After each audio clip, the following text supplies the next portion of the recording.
A gente tem acompanhado o governo falando na necessidade das reformas, a população compreende bem isso, parlamentares falam sobre a necessidade também, e o presidente Jair Bolsonaro, com os seus ministros, aqui e acolá, também demonstrando a importância dessas reformas. Aliás, o presidente Jair Bolsonaro informou que a proposta de emenda constitucional da reforma administrativa está sendo finalizada e deve ser enviada ainda essa semana ao Congresso Nacional. A semana útil está terminando amanhã, né? O presidente negou que o governo decidiu paralisar concursos públicos, mas que só manterá os essenciais até a aprovação da reforma. Hoje a gente vai entender um pouco mais como é que está isso com dois especialistas que, a nosso convite da produção, já estão aqui em nossos estúdios.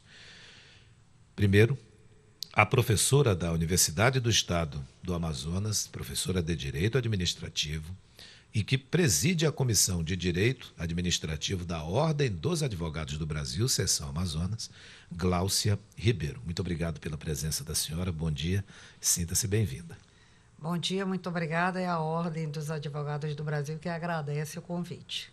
Também está aqui o presidente do Conselho Regional de Administração, Inácio Guedes. Bom dia, Inácio. Seja bem-vindo. Bom dia, Patrick. Bom dia a todos que nos acompanham, dia, doutora. Bom dia. Vamos ter esse momento agora aqui.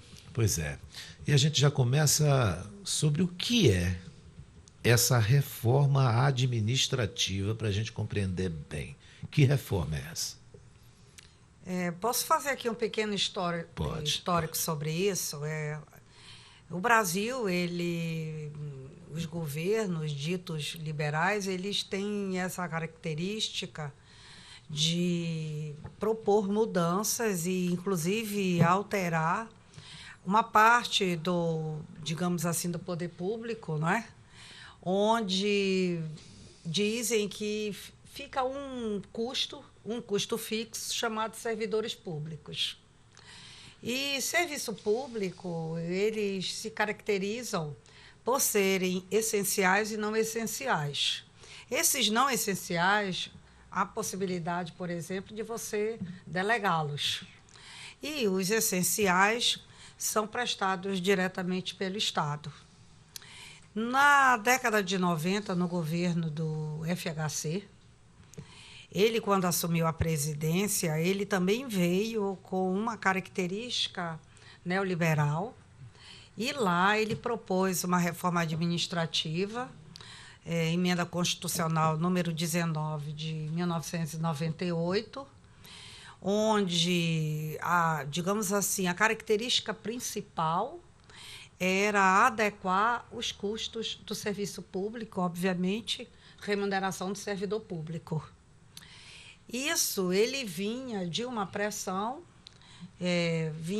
advinda do FMI, do Banco Mundial, onde o Brasil precisava de recursos financeiros internacionais para manter-se, digamos assim, sobrevivendo. Era naquela época que o Fundo Monetário Internacional ditava as regras aqui dentro? Com certeza, sem dúvida. E a reforma administrativa, ela trouxe um ponto que hoje se ventila fortemente na proposta de reforma administrativa do governo Bolsonaro, que é a estabilidade do servidor público, o que não é novidade, porque nós tivemos essa proposta, ela fora aprovada no Congresso Nacional e fora derrubada pelo Supremo Tribunal Federal.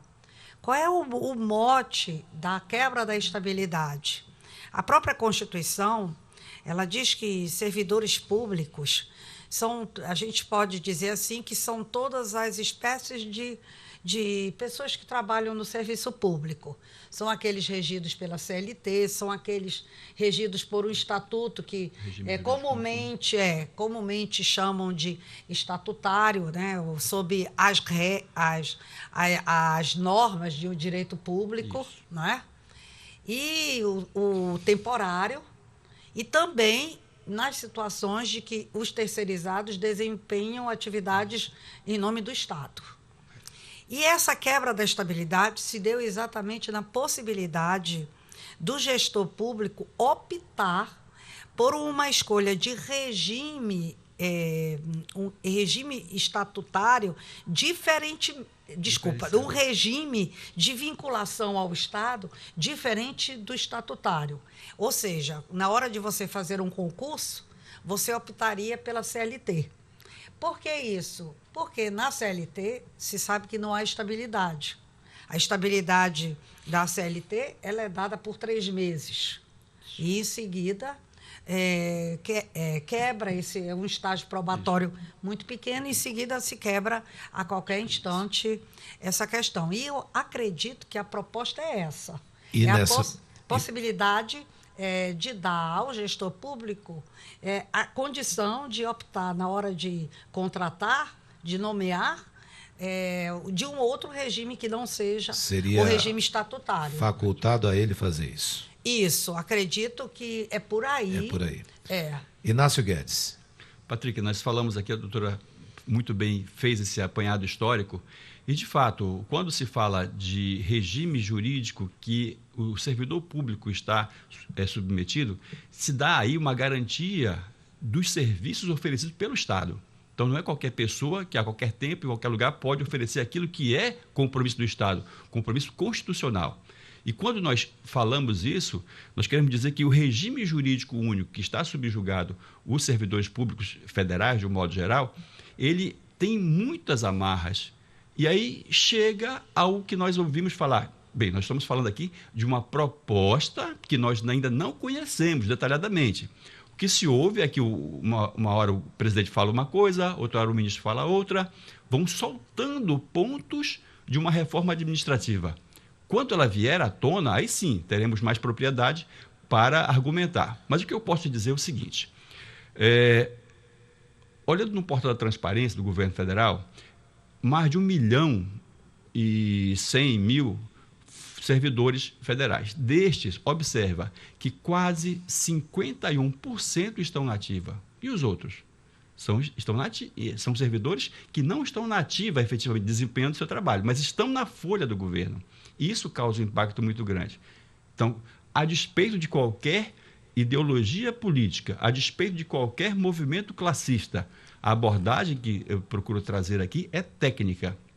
O que nós, cidadãos, contribuintes, buscamos no serviço público? Eficiência. Sermos tratados como aquele que está pagando e ter as entregas efetivas, coisa que, por vezes, nós não temos.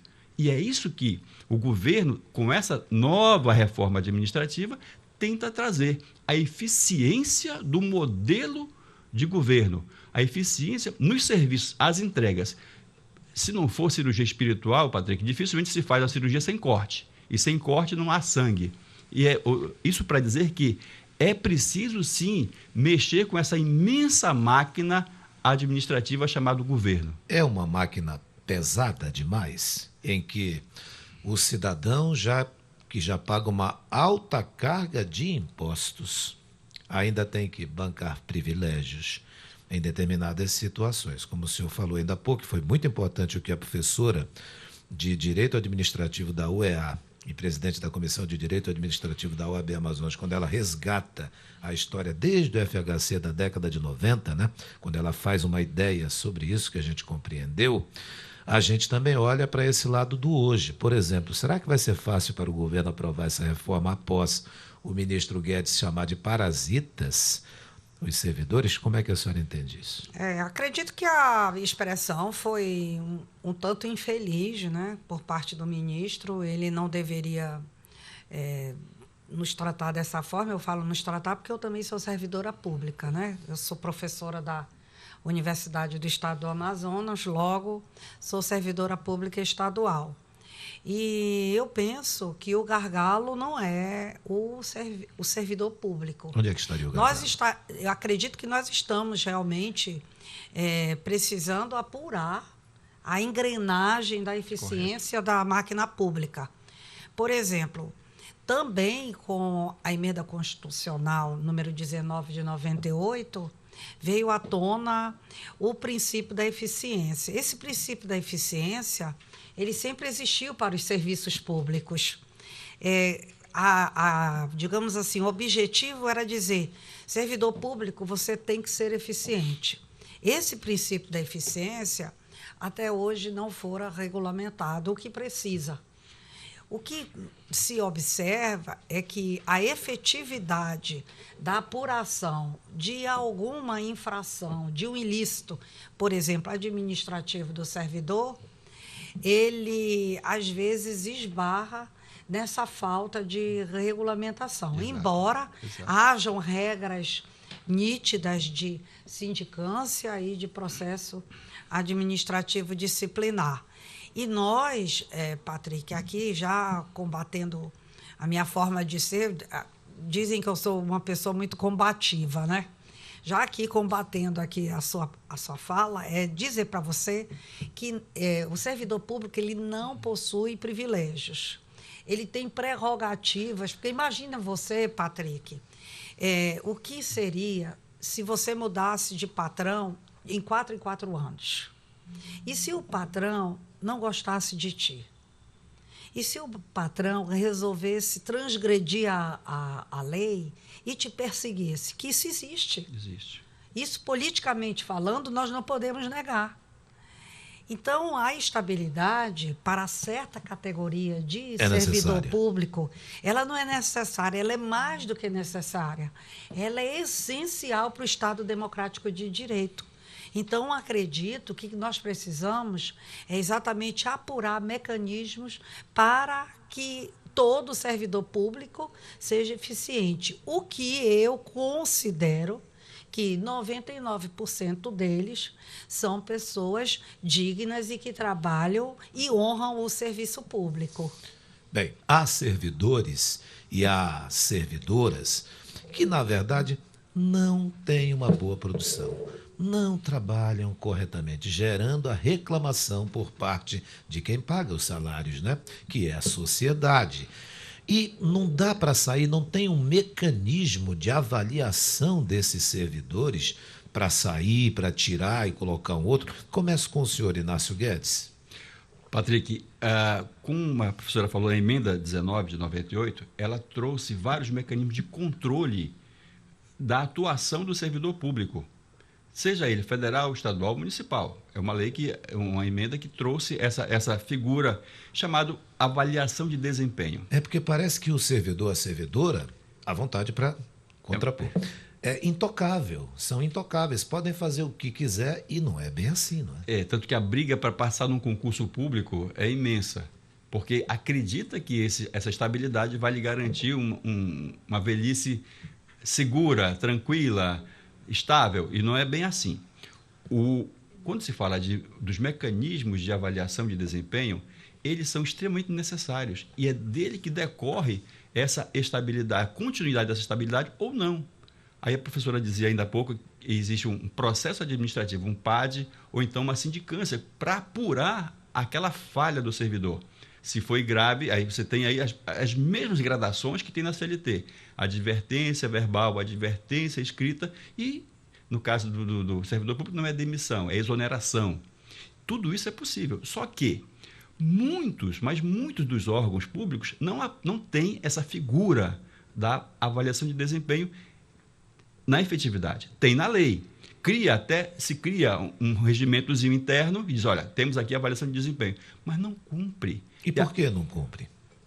Gestão profissional. Aí chega a parte que eu quero falar bem disso. O serviço público, como você falou, é uma máquina pesada? Não, não é pesada. É que colocam bolas de aço no pé de cada servidor e faz com que ela fique pesada. Ela tem que ser célere, ela tem que fazer entregas para a sociedade. E é isso que às vezes não acontece.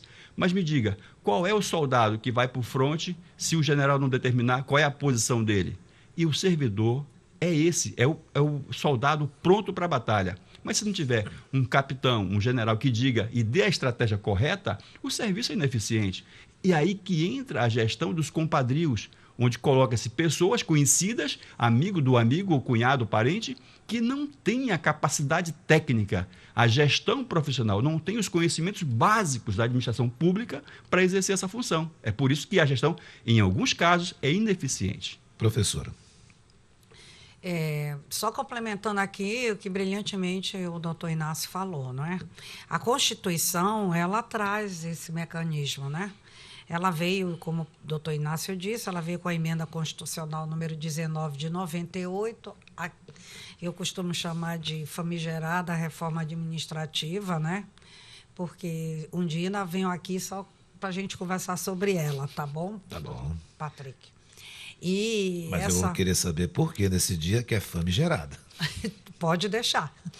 E essa reforma administrativa, ela trouxe essa possibilidade, junto com o princípio da eficiência para o servidor público, ela trouxe essa, digamos assim, essa aferição de eficiência do servidor público através da avaliação de desempenho. Quando o servidor faz o concurso, é aprovado, nomeado e toma posse, ele, em seguida, entrando em exercício do cargo, ele tem 3 anos de estágio probatório, onde essa avaliação será periódica. Após ser aprovado nessa avaliação de desempenho, portanto, ele sai dessa aprovação, ele sai do estágio probatório e passa a ter a estabilidade do cargo. A estabilidade não é do servidor, a estabilidade é do cargo. E ele, se cometer um ilícito, ele vai responder. Ele responde no âmbito administrativo, via sindicância, quiçá via PAD, dependendo do grau da ilicitude cometida. Sobre essa ineficiência que o doutor Inácio aqui falou, eu também gostaria de fazer uma ressalva. Esse servidor que muda com facilidade e que acompanha, digamos assim, um gestor, seja ele gestor público no Poder Executivo, seja no Legislativo, isso ocorre muito mais no Poder Executivo e no Legislativo, porque no Judiciário, como eles são juízes, eles são vitalícios. A estabilidade para eles é chamada de vitaliciedade. E nessa situação, nós temos os cargos comissionados. São aqueles que você agrega ao serviço público por um único critério, o critério da confiança. Então, você nomeia e você também exonera por você confiar e pela quebra da confiança. É aí que eu acredito que o doutor Inácio comentou digamos assim, alvedrio da eficiência, coloca e põe sem observar a técnica. A gente tem observado muito que isso vem mudando. As pessoas hoje, vários gestores, inclusive os novos governadores, que já estão há um ano em seu mandato, eles têm feito isso, eles fizeram isso, vários fizeram isso.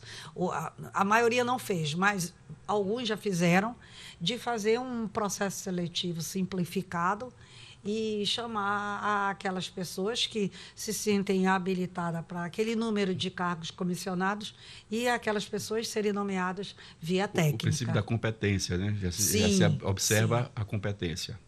É isso que eu gostaria de falar. Técnico disso. A gente está discutindo essas prováveis situações que podem ocorrer com a reforma administrativa. E tem uma delas, que a gente transfere essa pergunta para a senhora e para o senhor, que é a situação de concurso público agora com prazo temporário. Nós lembramos que o IBGE já está fazendo isso. O IBGE, recentemente a gente fez uma entrevista sobre esse assunto. Vocês concordam com isso? Me permita, doutora. Pois não, doutor Inácio. Na CLT, nós temos um mecanismo chamado empreitada por obra certa. Então, você tem uma obra definida que você começa tal dia e termina tal dia. Então, pronto, você contrata por aquilo ali. Esse caso do IBGE que você menciona são os recenseadores. Exato. Eles têm um prazo e uma meta. cumprido o prazo na meta, a meta no prazo, não há necessidade de tê-los no vínculo da efetividade do Serviço Público Federal. Não se pode pensar que o gerente desse projeto, que o diretor do IBGE também seja nessa categoria. Existiria uma outra forma de fazer isso, de fazer uma PPP, ou então de fazer uma parceria com uma instituição da sociedade civil e, olha, vamos contratar, contrato você para fazer isso. Então, isso não é que onera a folha, porque é um serviço determinado. Não é um modelo eficaz, porque você não tem a estabilidade. Sim, ele tem as obrigações e a responsabilidade do servidor público, porque ele está exercendo um cargo público, isso sim, mas não é um modelo a ser aplicado. Tá? Então, essa é a minha ressalva com relação ao IBGE, a esse modelo IBGE. A senhora quer complementar? Quero. Agora eu vou falar um pouco também sobre direito administrativo. No caso dos recenseadores, eu acredito que está realmente incompatível com a necessidade do órgão. O que diz a nossa Constituição? Que nós temos os servidores estatutários, temos os servidores seletistas, como também temos os temporários. Para a função de censo demográfico do Estado, que é uma função que se dá numa determinada necessidade do Estado, manter aquele servidor público por um tempo além do serviço que tem que fazer. Então, não se trata de concurso público, trata-se de um processo seletivo simplificado, que não é concurso público. E a característica é exatamente ser um servidor temporário.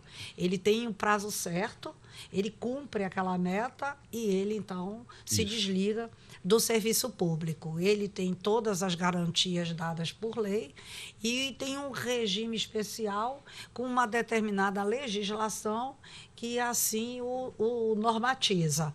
Portanto, não se trata de concurso público, e sim de um processo seletivo simplificado, onde o nome já diz, a seleção é simplificada, geralmente por análise curricular apenas. Bem, o Brasil precisa ou não de mais servidores? Ainda há pouco um dado do Inácio dizia que, vamos supor, de 100% de servidores, 51%. 49 estão afastados, assim, são os que, da reforma previdenciária, aqueles que recebem os benefícios, e o 51% trabalhando efetivamente. Estão trabalhando, 51% trabalhando. Então, o Brasil precisa de mais servidores públicos ou não? Aí eu vou puxar a sardinha para o meu lado, já que trabalho também no setor público, né? E sou também cidadã, contribuo com os tributos para obter também serviço público. Eu acredito que o Brasil é um país deficiente em servidores públicos. Veja o caso da saúde, eu tenho me dedicado nos últimos anos, em virtude de meu próprio doutorado, me dedicado muito à análise de SUS, servidores públicos, terceirização administrativa, olhando pelo lado do SUS. E saúde é uma situação que está sempre precisando. O que a gente tem que levar em conta é que nós somos um Estado social. O Estado social, ele requer que o Estado se proponha a contribuir com bens, né, e serviços para a coletividade, como a questão do SUS, o Sistema Único de Saúde.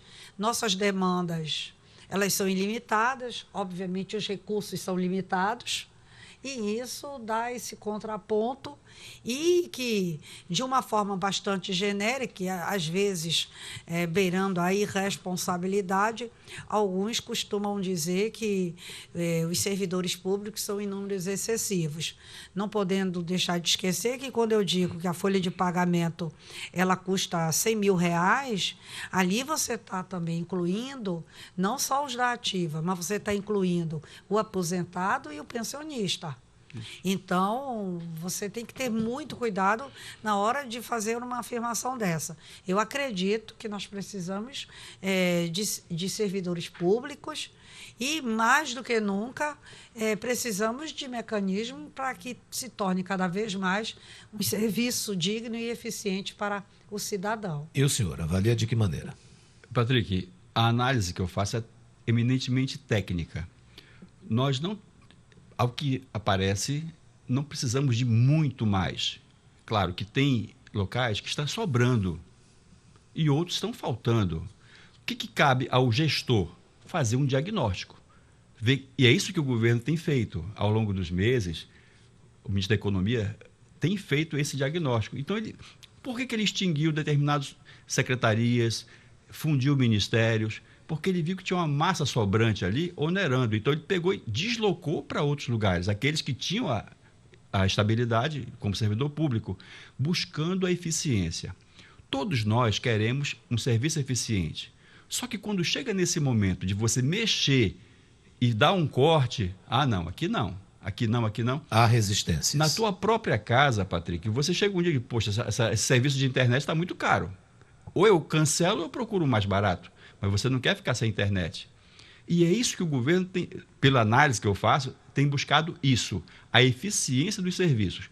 Muitos dos órgãos já fazem o teletrabalho. O que é isso? O Tribunal de Justiça do Amazonas é um case mundial e foi apresentado através de um administrador no encontro nacional. O servidor, com estabilidade, suas prerrogativas, trabalha em casa, trabalha em qualquer lugar. É o teletrabalho. Então, já vai desinchando os prédios. Um prédio do TRT de São Paulo, de 40 andares, quando começou, e essas obras demoram a ser concluídas, quando concluiu, só precisou de 12 andares, porque digitalizou tudo. E eu volto a dizer, quando nós pensamos nisso, pensamos da eficiência. O governo federal tem esse cuidado. É possível fazer cortes, já está sendo feito. O que ele quer é não deixar isso, uma herança maldita, como se diz, para outros governos. Não é que eu queira, se eu sou um gestor e quero que o meu Estado vá bem, então vou encher de gente. Não, isso não é necessário. É utilizar a tecnologia, aí chega a gestão 4.0, que muito se fala, a tecnologia para se ter eficácia nos processos. Então, ele diz que não quer mexer na estabilidade dos que já estão. Perfeito, isso aí é constitucional. Ele quer colocar um prazo como se fosse CLT nos próximos. Ok. Quer mexer um pouco nessa situação salarial. Onde estão os maiores salários? Nos órgãos daquele supostamente judiciário. Vai haver uma grita. Eu quero concluir com isso. Vai haver uma grita. Então, vamos observar nos próximos dias um movimento muito forte classista que vai tentar paralisar o Estado. E é legítimo no Estado democrático de direito que, se você se sente ferido, se sente ameaçado, você vai procurar se defender, mas não se pode pensar um Brasil daqui a 20 anos mantendo o padrão que estamos hoje, que é insustentável economicamente. A senhora quer a réplica? Quero só complementar a fala aqui do nosso colega doutor Inácio, que é um brilhante expositor. Gostaria de dizer também que por que eu acredito que não haja essa, digamos assim, essa exorbitância no número de servidores públicos? Pelo simples fato que hoje vige a lei de responsabilidade fiscal, Patrick. Então, que nem sempre é cumprida. A lei de responsabilidade, mas veja só, ela é tão séria, muito séria. Ela é tão, digamos assim, severa, a lei de responsabilidade fiscal, que se o governador ele não obedece, ele mais para frente pode responder por um crime de responsabilidade. Então, fora um ilícito administrativo, ilícito civil e por aí afora. Então, veja você que hoje o gestor ele não tem mais essa possibilidade ao seu albedrio de colocar quem ele quer. A gente tem ouvido muito o nosso governador Wilson Lima dizer assim, eu congelei, ele expediu, inclusive, um decreto governamental congelando promoções, congelando aumentos, congelando contratações até 2021. A base de justificativa legal dele foi exatamente a lei de responsabilidade fiscal. Eu, particularmente, vejo que nem tudo é lei de responsabilidade fiscal, porque essa lei de responsabilidade fiscal ela é móvel. se modifica de acordo com a receita, a receita e a arrecadação do Estado. Mas hoje, só para destacar, um gestor público não tem mais essa liberdade de colocar quem ele quer no serviço público. Nós queremos agradecer a vocês pela aula que vocês nos ajudaram a compreender essa situação, e nós nem falamos de outras ideias que possam estar na reforma a ser enviada ao Congresso, a chamada reforma administrativa. Por isso a gente já gostaria de, numa breve oportunidade, poder contar com vocês dois novamente. Um diz um pensamento e coloca o seu ponto de vista, o outro discorda, mas de uma maneira educada, inteligente, até o apresentador aqui coloca um ponto de vista. Isso é que a gente entende como correto.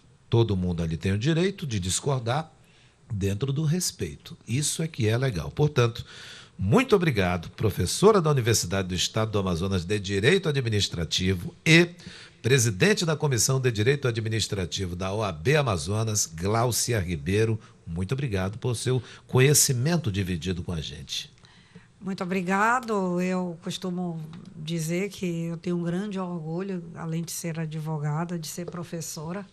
Acho que me realizo numa sala de aula e estou aqui defendendo também o nome da minha universidade, porque precisamos disso. A educação ainda depende de muito apoio e não é pouco. E agora acredito que a população tem visto isso. Olhe para a educação, porque sem educação o país não vai para frente, né?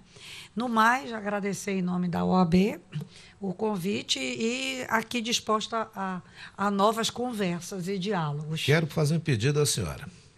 A senhora dá aula de manhã, à tarde ou à noite? Por incrível que pareça, não. De manhã, o curso de Direito ele não funciona em sala de aula. Né? Mas em sala de aula, a senhora dá aula de que hora? Eu dou à tarde, à tarde e à noite. Posso ir participar de uma aula da senhora? Deve. A senhora vai entender por que depois. Está intimado. Tá bom. Muito obrigado, presidente do Conselho Regional de Administração, Inácio Guedes, também pelo seu ponto de vista, pelo seu conhecimento dividido com todos nós aqui e suas colocações, que até pela professora está fazendo doutorado ou já concluiu? Não, eu fiz um doutorado de saúde coletiva e estou fazendo um segundo de direito. Então, que a própria doutora concordou também com os seus pontos de vista. Muito obrigado pela sua participação. Eu agradeço e é uma honra debater com a doutora aqui, porque a gente aprende também e isso enriquece cada vez mais o debate. Eu agradeço em nome de todos os profissionais da administração, que somos mais de 15 mil aqui no estado do Amazonas, em vários municípios aqui, já chegamos em 62 municípios, então é um conselho que tem uma capilaridade muito grande. E essa responsabilidade com a gestão pública é uma marca do Conselho de Administração. Claro que temos que olhar muito para o mercado, para as tecnologias, mas não é possível nós termos um Estado de direito, democracia de direito, se não tivermos também uma gestão de qualidade. Patrick, e no próximo debate, quem sabe possamos falar da gestão eficiente e da corrupção, que muitos dizem que é o grande gargalo. Não é o grande gargalo. É um grande gargalo, sim, mas a ineficiência na gestão é muito maior, é muito mais custoso do que a própria corrupção, acredite. Pode não ter a corrupção, mas a ineficiência é um problema. Sai mais caro, sai muito mais caro. Mais uma vez, obrigado pela presença do senhor e pela presença da senhora também.